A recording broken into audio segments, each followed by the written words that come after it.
you have come to the place where you can learn to harness the power of intention, to create subconscious beliefs that serve you, and to gain insights that allow you to create a life, personally and professionally, that you desire. This is the place where you leverage your subconscious mind and design your destiny. Join me now, your host, Penny Chason.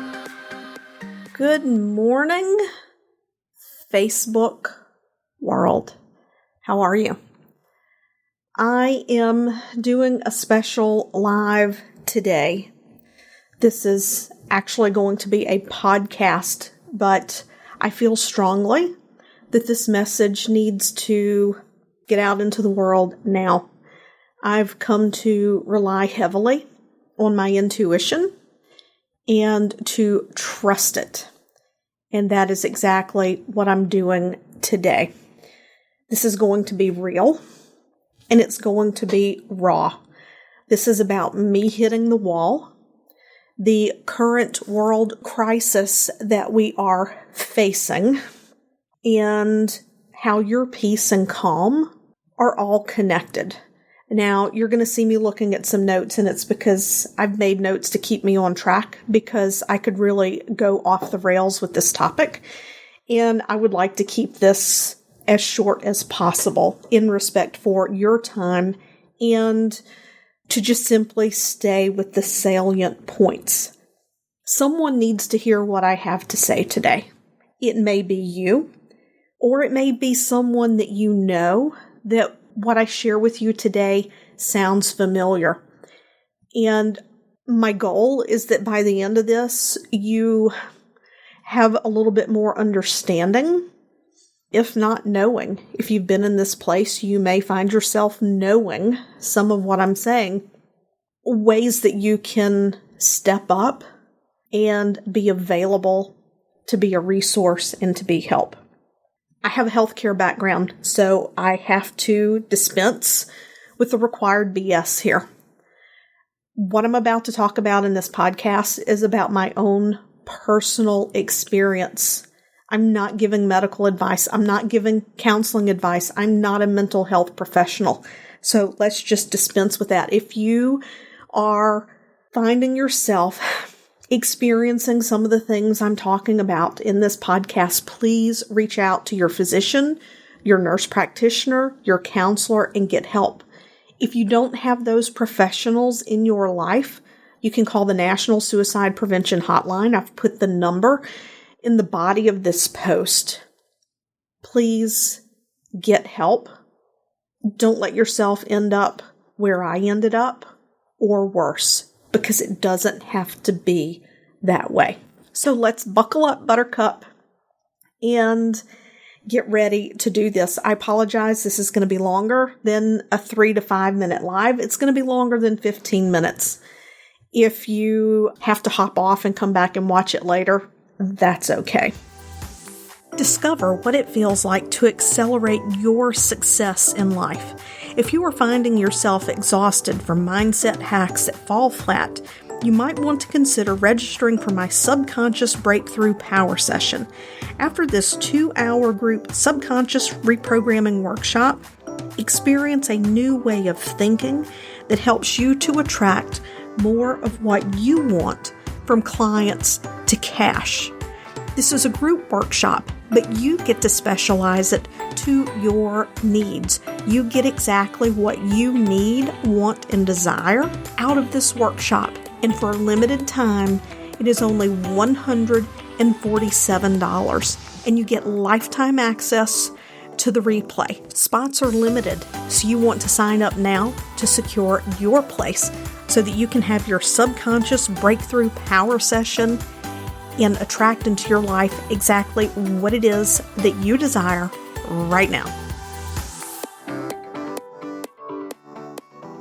I've noticed a lot in my Facebook feed, people sharing the post about increase in mental health crisis, ODs, drug use, alcohol use, depression, anxiety.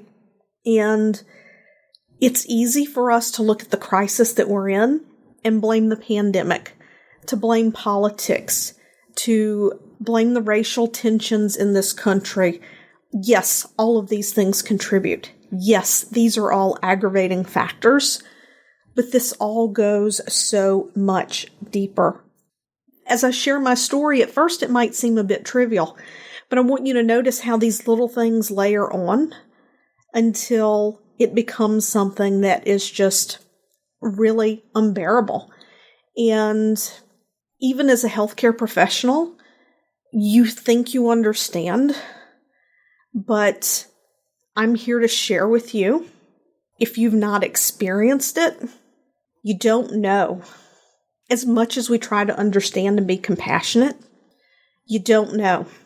And I'm probably going to get emotional as I go through this process because this was a place of rebirth for me and getting back in touch with who I was, because so many times we numb out our feelings and we don't even realize that we're doing it. I've been doing hypnosis since 2013. I've been doing these advanced techniques since 2014. And I thought I understood numbing and distracting behaviors because I worked with clients on those things. And as I've come out the other side of this experience that I had a few years ago, I realized I didn't know anything. And I have a much deeper understanding after I hit the wall, because after I hit the wall, I know it. And when I was in it, I didn't realize it was happening, but now I can look back and know that I fell into numbing, that I fell into the trap of the gratitude bypass. And I know how painful that can be. It's funny, I had to laugh the other day when somebody told me I was spiritual bypassing. I was like, yeah, no, I'm not. I know I'm not, because I know what I know what that is. So you might be surprised to find yourself or someone you know in the story. And I'm just going to hit some high points to give you backstory, because without backstory, it really doesn't make sense. So in 2011, I lived in Connecticut. My family's in Mississippi. My father was diagnosed with Alzheimer's, early stages. And my stepmother and I had an agreement that if his condition deteriorated or worsened, she would let me know. And that was simply because I'm an only child. And as a nurse anesthetist, you just don't pick up and move. There's a whole process, aside from finding a job. So that happened in 2012. I decided to sign up for hypnosis training in 2013. And then I came home in Christmas 2012. And as a healthcare provider, just spending an hour with my stepmom, it became very obvious to me that something had happened and her health was aggressively deteriorating. So I started to set things in motion to get her taken care of. In 2013, I came down to spend a couple of weeks to be available for my dad in case she ended up hospitalized because she had to have some tests. This is where what, as a hypnotist, I would call a symptom-producing event occurred. When I was down, I realized that my dad had deteriorated quite badly, and she had hidden it from me. And you may ask, well, how is that possible? It's because my father was a farmer. He was an outside man. He was always out on the tractor, the cows. There was always something to be done, or if it was hot, he would be inside taking a nap. So when I would call if he was having a bad day, she was simply saying, oh, he's outside, or oh, he's with the cows, or wherever. I never questioned her. She had never given me a reason to question her, but there was a moment when I was there in that 2-week stay when it hit me like a ton of bricks, how after I'd seen him for consecutive days, how much she had hidden from me. And I looked at her and I said, you've kept this from me. You hid this from me. And she smiled. In that moment, the anger was like that. I didn't express it. It was inside. It was painful inside. I was angry. And within a few seconds, I realized what she had done was she was trying to protect me. And I knew that. But in that few seconds, the pain of, I don't know, I guess a misperception that something had been taken away from me, that I had lost something. I'm not sure exactly what the misperception was about, but it generated this anger. Well, even though I knew she was trying to protect me. I knew she didn't want me to worry and to suffer about something I could do nothing about. That unresolved anger, that unresolved misperception was under the surface. You've heard me talk before about open loops of emotion, things that we don't satisfy the way that they need to be satisfied. So what I had done at that point was I had created this open loop of anger, and the anger was secondary to some misperceived loss in that process. So to fast forward throughout that year, her health deteriorated. I never addressed the anger because that wasn't her intent. And I thought I had resolved it by recognizing that that wasn't her intent. But it didn't resolve it. Instead, it was under the surface. And when it would bubble up, I would just tell myself, no, be grateful she was trying to protect you. Well, on Thanksgiving Day that year, she fell, she broke her hip, she died 8 hours later.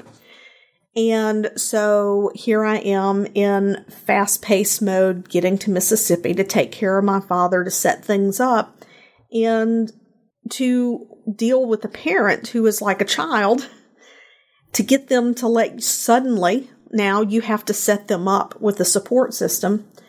He and I were able to reach an agreement for a support system, and things went well for a few weeks until then he hit depression, and that spiraled his Alzheimer's out of control.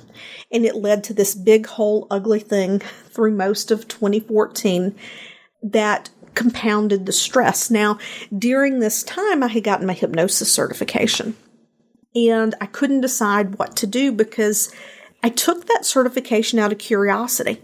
But in the process of the certification, I realized that this is what I was meant to do. There was a moment in that training. It's like, yes, everything in my life has led to this point. So I was conflicted. Do I put that on hold till I see what happens with my father and his wife? And someone gave me a very wise piece of advice that you can't put your life on hold for what you never know, guess, may or may not ever happen. Like we can't predict the future, right? So I went through this process of, you know what, God, if you open a door, I'll walk through it. So opportunities presented themselves, and I opened a part-time hypnosis practice. And, I saw clients on the side of what I was doing in anesthesia. And, when things happened with Dad or Rita, I just shut down and came and took care of what needed taken care of. What I did not realize was that all of the extra effort and work I was putting into building the side business became a distractor from the anger and the other feelings, the fear, the uncertainty. Work became a distractor. Not drugs, not alcohol, not Twinkies, work. And I became this person who stayed busy all the time.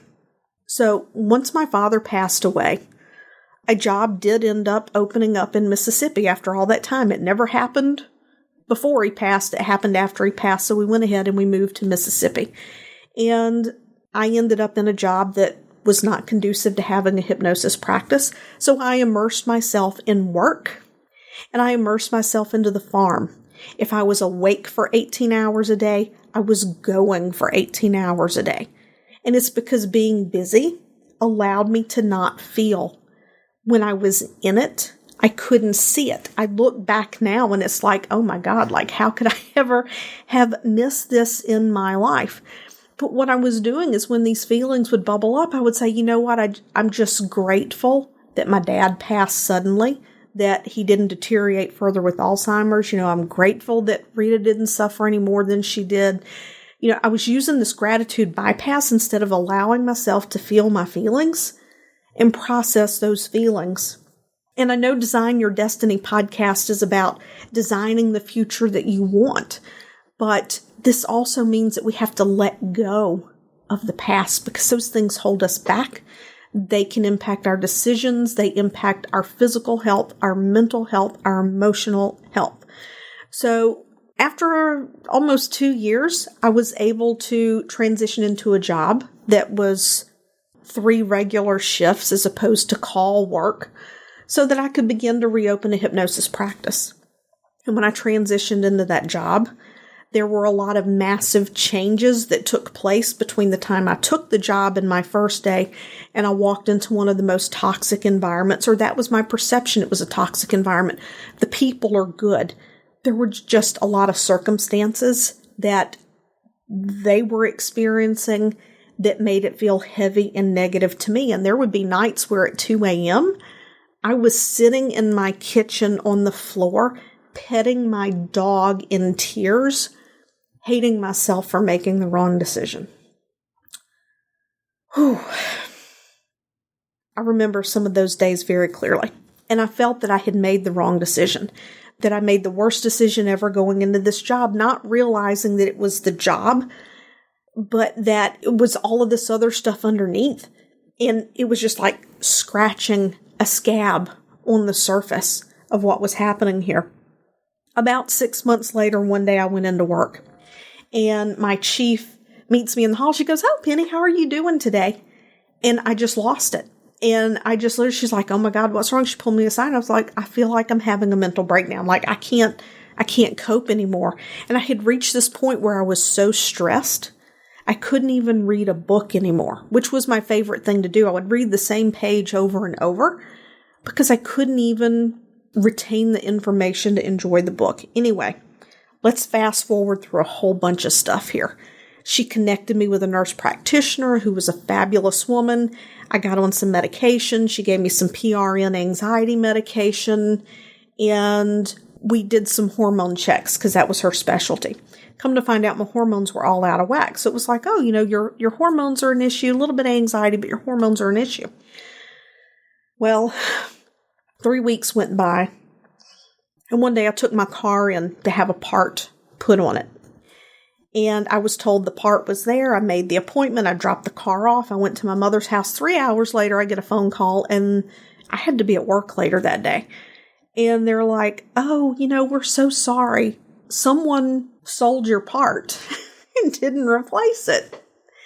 And it's like, big whoop, right? It's like, okay, well, I wasted a few hours, whatever. Oh, no. I lost it.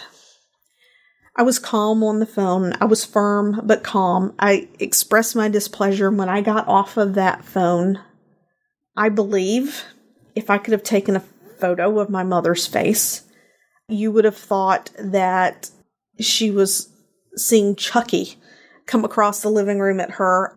I've never in my life felt the rage erupt out of me. And it wasn't rage in terms of anger. It was rage over the pain I was feeling inside. I can't even put words on it. If you've never experienced this, if you've never felt it, it's hard to understand.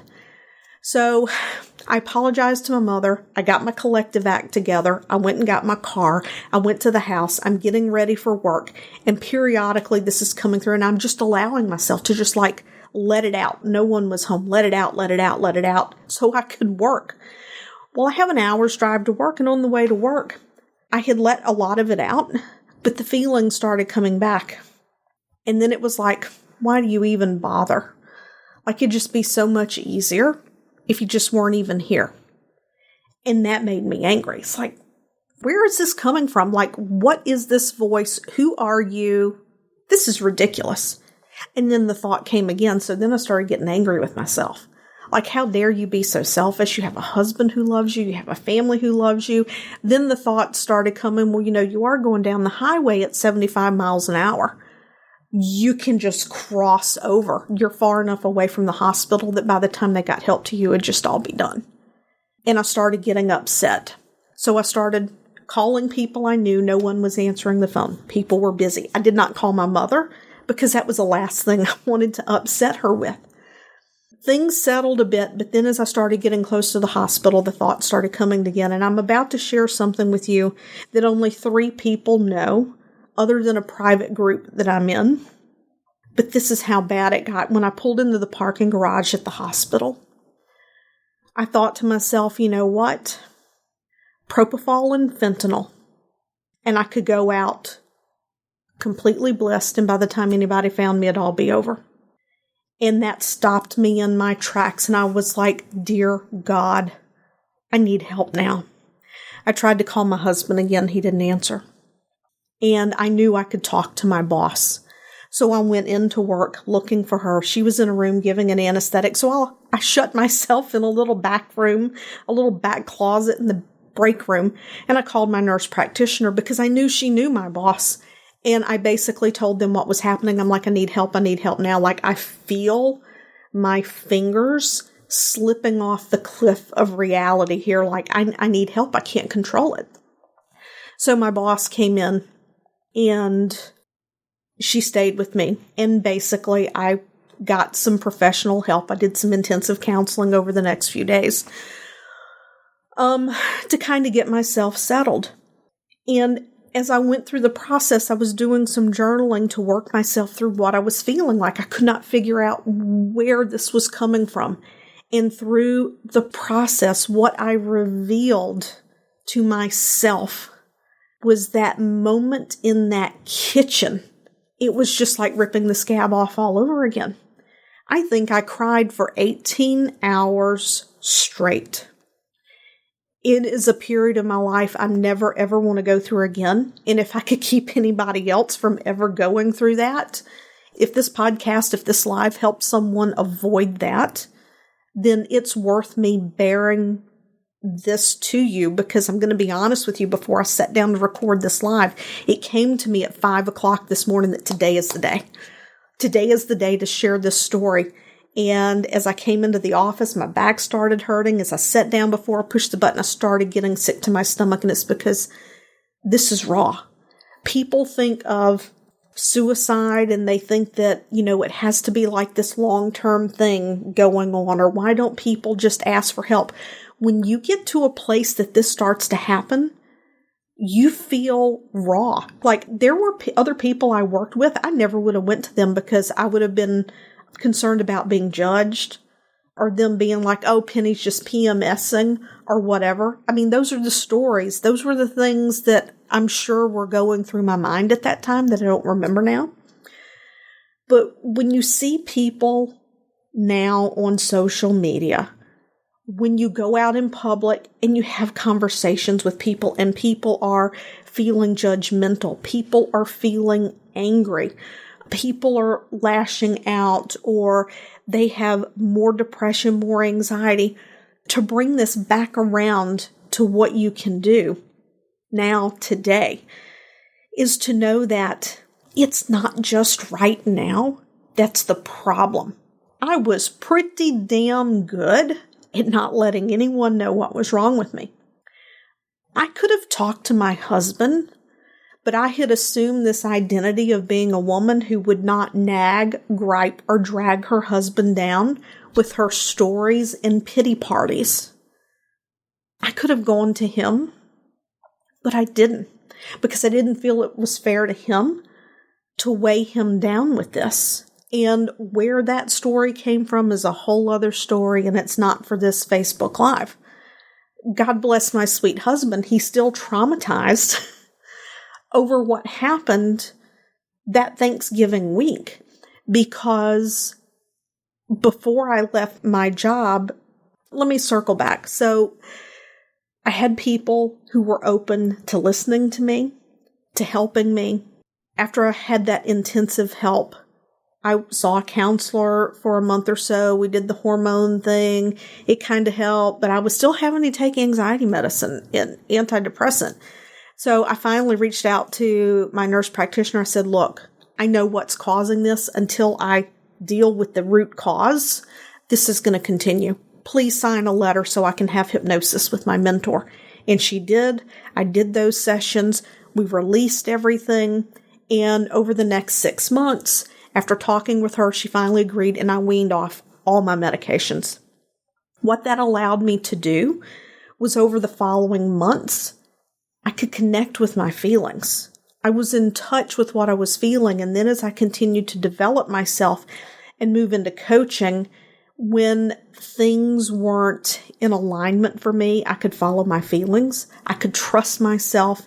And when I started having problems sleeping through the night again, when conditions at the hospital for me personally, not the hospital for me personally because of my values, things weren't in alignment anymore, and it brought me great stress. And I was always in a state of hypervigilance at the hospital. If you don't know what that is, think of a soldier, think of a cop, think of EMS, firefighter. Hypervigilance is when you're always on this constant alert. I had to be in that place on my job.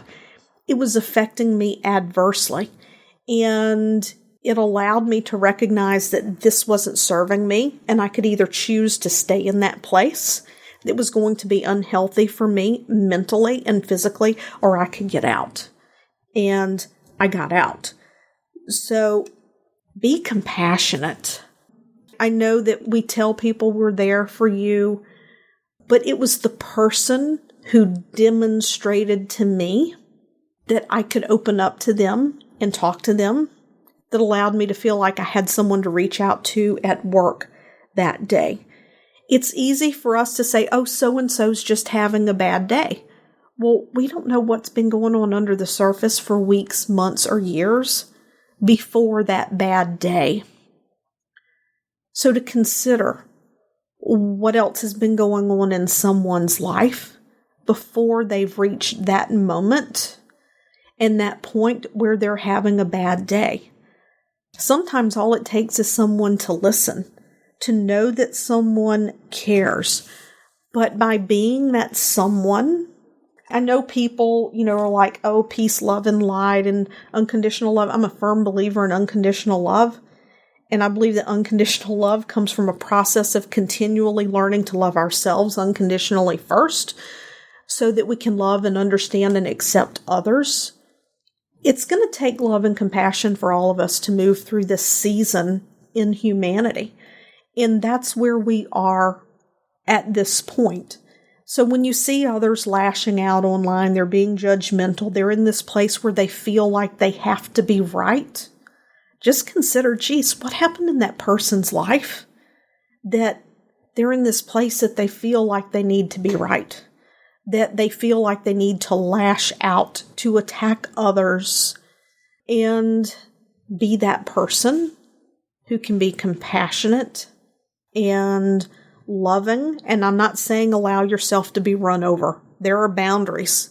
Healthy boundaries are a key part of this. And, I don't make myself available to be in somebody's pity party, but if someone came to me and they needed me to listen, I would listen, but I would not enable them to be stuck in that place. And it's such a fine line because we all live on a spectrum, right? A spectrum of feelings, a spectrum of thoughts, a spectrum of emotions. And anyway, so that's what I was here to talk to you about today, to share how the past impacted me when I didn't deal with it, and how I can see a lot of that in what's happening in social media and in people around me. It's not just social media. And to reach out that hand of compassion, that hand of love, to let people know that you're there, that they're not alone. And if you know someone who needs help, please help them get that help that they need. That's my wish for all of you. Anyway, have a happy, lovely, beautiful day. It's raining here, and it just is what it is. The day is beautiful because I decided it's beautiful. I'll see you all later. Bye. Thanks for tuning in today. I would love it if you would head over to iTunes and leave a positive review about how this episode has helped you to improve your life. When you leave a positive review, it helps us to reach even more people, helping them to change their lives, and that positive energy and vibration of sharing comes back to you as we spread the message of how you can use the power of intention, creating stronger subconscious beliefs, and raising our vibration to create the life that we desire, the one that we're here to truly live so that we can fulfill our purpose in life. Once again, thanks for tuning in, and I'll see you next time.